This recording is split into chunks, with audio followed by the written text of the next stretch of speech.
All right, let's take a look at our next slide. So tiering is a response to learner needs. We talked about that. We're looking at individual student differences. We're looking at learning preferences and background knowledge. Okay? We also know that from tiering, why do we tier? All students are definitely different. One size does not fit all.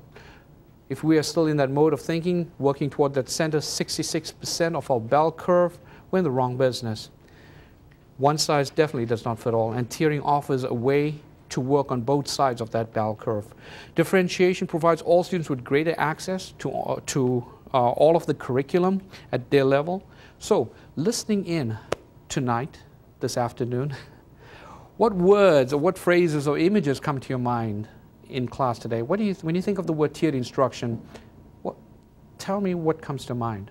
Let's have some shout-outs. Wedding cake. The wedding cake. David said wedding cake, yes. What else? What else comes to mind? Molly, you have a thought there? Children-centered. Children-centered, being student-centered, yes. Phenomenal, excellent, okay?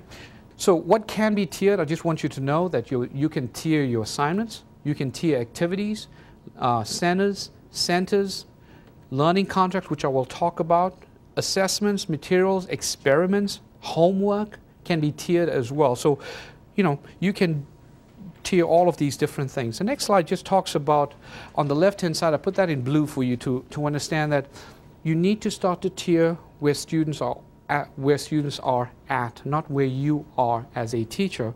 And to do that, you need to find that common point, that center point where everyone needs to get this. It is your central core curriculum. It's the basics that everyone has to master, and you have to work hard so that everyone in class works towards that endeavor. Okay?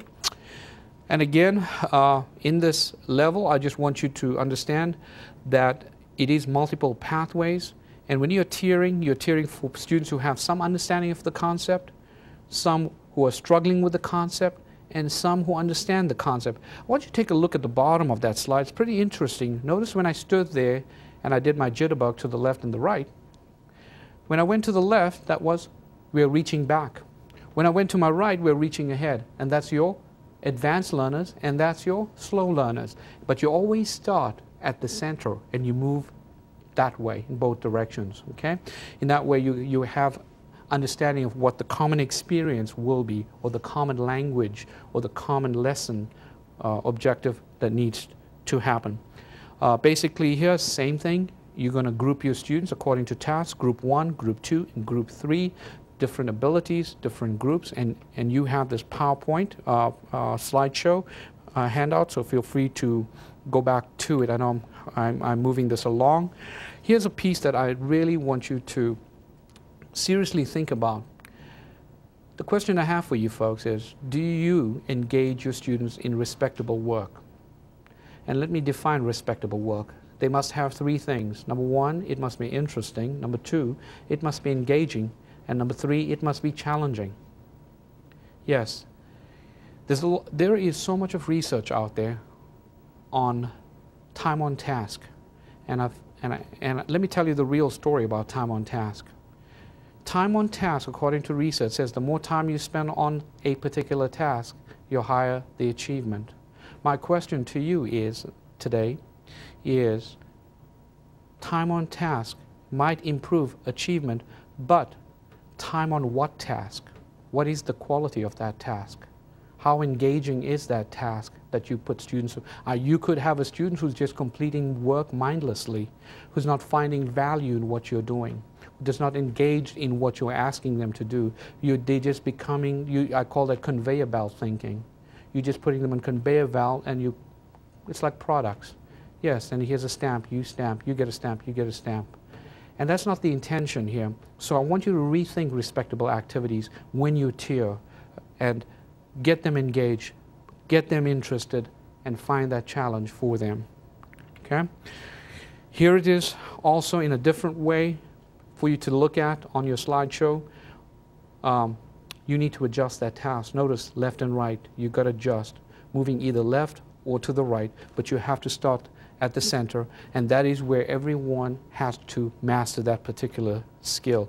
And this is an example how you would tier an assignment. Okay? So when tiering, what you have to do is adjust the level of complexity, structure, materials, the time, your pace of instruction, the number of steps. When we worked with Lucas, we cut down the number of assignments, we cut down the number of steps. And we also removed the level of dependence. Remember I told you sometimes Lucas would stay with Miss Lisa, sometimes on his own. And he would do just fine, and he enjoyed those times because he needs his independence. Okay? Here's an equalizer that I want to share with you. This is called a learning profile, also the work of Tomlinson. This equalizer, if you think of it as a graphic equalizer and a sound system, every child has their movement either left or right. Are they more concrete? Are they more abstract? Do they understand simple concept or more complex? Are they slower in thinking or quicker in thinking? So every one, you just got a slide across for every child. And I encourage you to have one at every desk of your child, at the desk of every child, and you can see that or have that at the back of your mind in understanding where each child is according to the equalizer. Very important piece. Okay, so tiering involves looking at the key concepts, looking at different levels again according to the bell curve, and what can be tiered. We talked about different things. By the way, an anchored activity is just basically an activity that provides more enrichment, and you could use anchored activities and you could tier an anchored activity. This is when a child gets done early and they have something else to do, and you anchor what you've been teaching in that particular activity. But that activity can be tiered as well. Okay, I do know we're moving quite fast because of time. I apologize for that. Remember, you can also adjust your pace, your materials. You can also look at options for student interests, learning styles, and so forth. Tiering instructions. Students must have the background. We went through all of these steps, so I'm not going to go through all of these steps. I've showed you my steps. You can look at it at your leisure. It's the same 9 steps that I've gone through. And I'm going to go through flexible grouping, which is next. Consider homogeneous, heterogeneous, whole class, individualized, and you could tier using grouping methods as well. Okay? And I'm just going to share Howard Gardner's multiple intelligences with you. This is the 8 choice boards I've been talking about earlier on. You can think about activities to put out there. Okay, here is a beautiful slide. For example, under musical, can they sing it? Under verbal linguistic, they can write it. Under interpersonal, they can do think, pair, and share. Under naturalistic, they can do an experiment about it. Okay, and that's in your notes. You could also have a reading choice board and have a student come up and do a choice on any one of the activities. Not everybody has to do the same thing. Okay, and going back to technology, sorry about that, moving through the slides fast. Here's some technology that you could include into your teaching as well. Tic-tac-toe, I love this one.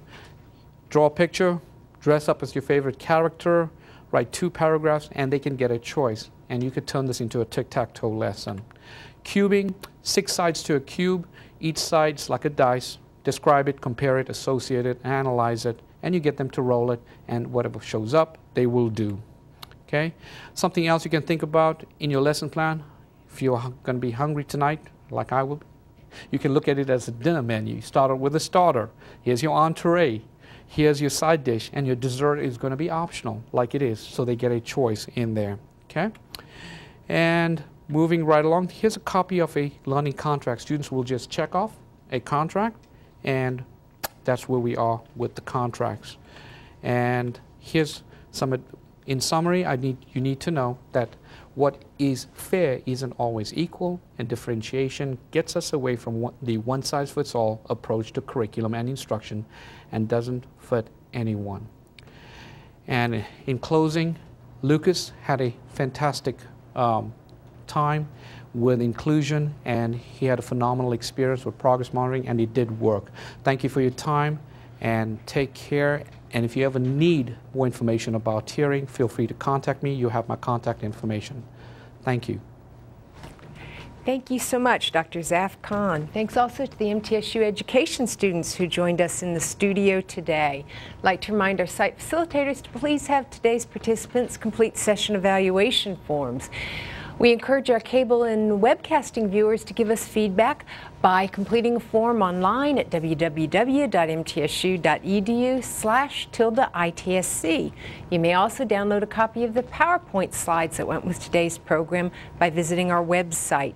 While you're online, check out our new program archive. All of our 2007-2008 programs are now available for on-demand viewing 24/7. If you'd like a free video copy of today's program, you may send us an unused VHS tape or a -R blank DVD in a pre-addressed stamped mailer. We'd be happy to double copy for you and mail it back to you. For details, contact us by email at vmoxley@mtsu.edu. Please use the program number at the bottom of your screen in making your request. And please be patient. It takes us most of the semester to get our programs edited and ready for distribution. Before we sign off today, I'd like to thank our technical crew and support staff. I'd like to thank the Education Resource Channel at Middle Tennessee and our cable partners across the state and in Huntsville. As always, I'd like to thank our site facilitators, but most of all, I'd like to thank the teachers who took time to join us for today's program. Thank you.